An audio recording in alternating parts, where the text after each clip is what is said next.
Mangal method, dear students. So in today's class, we are going to start off with a new chapter, and the name of your chapter is jugs and mugs.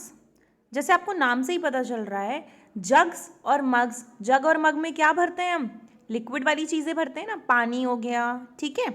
सो ये chapter जो है आप इसमें पढ़ेंगे capacity और volume के बारे में. What is capacity? कैपेसिटी होता क्या है, पहले ये तो हमें पता होना चाहिए.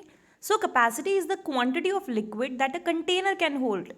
यानी कि कितना वाटर या लिक्विड वाली कोई भी चीज़, दूध, पानी, तेल, ठीक है, कितना वाटर लिक्विड वाली चीज़ किसी कंटेनर में आ सकती है, उसे हम कहते हैं कैपेसिटी. अब देखिए, हर चीज़ को नापने के लिए यूनिट्स बताई गई थी ना. जैसे आपका वज़न अगर आपको नापना है, वेट नापना है, तो आप केजी या ग्राम्स में नापते हैं. अगर आपको अपनी हाइट नापनी है या यहाँ से लेकर अपना स्कूल का डिस्टेंस नापना है, तो आप किलोमीटर, मीटर या सेंटीमीटर्स में नापते हैं. तो ऐसे ही कभी भी अगर हमें लिक्विड का वज़न नापना है तो उसके लिए भी कुछ यूनिट्स बनी हुई है. ओके, और वो यूनिट्स ऐसे होती हैं, कुछ होती हैं नॉन स्टैंडर्ड यूनिट्स और कुछ होती हैं standard units. Non standard units पढ़ते हैं पहले हम, कि नॉन स्टैंडर्ड यूनिट्स क्या होती हैं, जो स्टैंडर्ड नहीं है, यानी कि फिक्स नहीं है. ओके, कंफर्म नहीं है, वो मतलब वो वेरी कर सकती है अलग अलग चीज़ पे.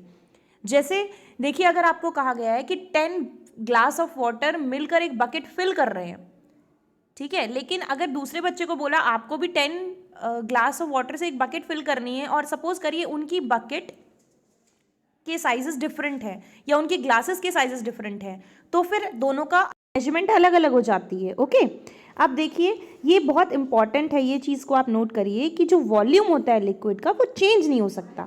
ठीक है, वो चेंज करता ही नहीं है, चाहे हम उसे कैसे भी कंटेनर में डाल दें, चाहे कोई भी शेप हो कंटेनर का, कोई भी साइज हो, ठीक है ना, वो चेंज नहीं होता है. जैसे एक ग्लास अगर आपने एक बकेट में डाला है तो वॉल्यूम चेंज नहीं होगा, सिर्फ वो जो वाटर है वो उस बकेट की शेप ले लेगा ग्लास को छोड़कर. इसी को हम कहते हैं कंजर्वेशन ऑफ वॉल्यूम. ठीक है, क्योंकि वॉल्यूम चेंज नहीं हो रहा है, सिर्फ वो दूसरे कंटेनर में डाल दिया है तो वो उसका वॉल्यूम जो है वो सेम रहता है. अब स्टैंडर्ड यूनिट्स देखिए. स्टैंडर्ड यूनिट्स होती हैं लीटर और मिलीलीटर. लीटर को हम एल से डिनोट करते हैं, स्मॉल लेटर एल, और मिलीलीटर को हम स्मॉल लेटर एम एल से डिनोट करते हैं. और देखिए, ये बहुत ऑब्वियस सी बात है कि जो वेसल्स लार्जर होते हैं साइज में, वो ज़्यादा लिक्विड कंटेन कर सकते हैं एज कंपैरिजन टू जिनके साइज छोटे होते हैं. ठीक है, जिन वेसल्स के साइज छोटे होते हैं. देखिए, एक बकेट में ज़्यादा पानी आ सकता है as comparison to a bottle, और कैपेसिटी जो है एक जग की ज़्यादा होती है ग्लास से. ओके, अब देखिए, जो एक स्पून है उसमें आप जो भी लिक्विड रखेंगे उसमें वो कौन सी यूनिट से नापेंगे आप? मिलीलीटर से, क्योंकि मिलीलीटर छोटी यूनिट है.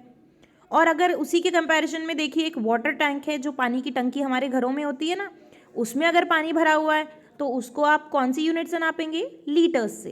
यहाँ से आपको पता चल गया कि जो स्मॉलर यूनिट होती है कैपेसिटी की, वो मिलीलीटर होती है, और जो स्टैंडर्ड यूनिट होती है वो लीटर होती है.